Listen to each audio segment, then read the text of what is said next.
Have you ever wanted more pleasure in your life? Oh, you're still in the right space because it's July and we have been continuing the series all year long on ways to incorporate pleasure into your everyday life for yourself and also the partner relationship if you're interested. I'm Rachel. I've been doing this coaching thing for 10 years, so I do feel qualified to be able to give this information to you. And what's fun about this month is that we're actually talking about like content, so applicable, tangible advice, not even having to focus on product, right? So today what we're going to be talking about is getting clear on expectations. I believe that this could be one of the largest tools if we were to teach self, but then also implement into our children as they're growing up to avoid conflict. And conflict is at the heart of all of our discomfort, because if we have an expectation that something is going to happen, doesn't matter if it's in the bedroom, if it's in your workplace, if it's in your education, doesn't matter. If we have an expectation that something is going to happen, and it does not happen the way we envisioned it, we feel let down.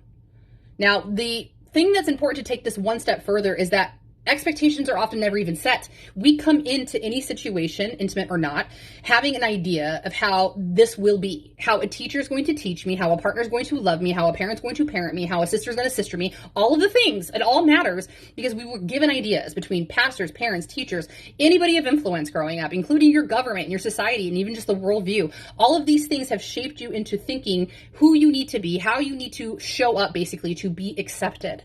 And when we don't verbalize our expectations, they lead to resentment. Did you hear what I just said?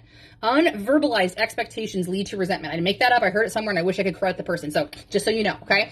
But this is obviously true. If we do not sit down with anybody in types of relationships, especially our intimate partners, and say, listen, this is how I plan to be as a wife, because that's exactly what I thought was how I was supposed to be. How do you plan on being a husband?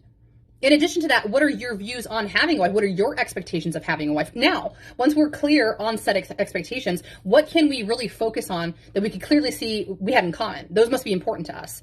How about we tackle the things in the middle that aren't so important that we could maybe talk about later? And then there's a whole pile of crap that both of us had expectations, but neither of us wants to have anything to do with. Like, as a woman, I'm not doing the cooking because I just don't want to. Thank God you, as my husband, is the chef, right? But we can throw that expectation out the window that I'm going to be the cook in the family.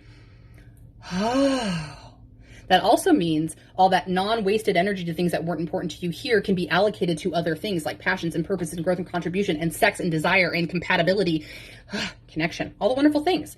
So just a little bit of that conversation to get us started, that I hope I planted some seeds that you can really get that mind thinking about what your expectations are and have you vocalize them. Most importantly, we might be fearful sometimes to say these expectations, because what if I tell my partner and then they don't want to fulfill them?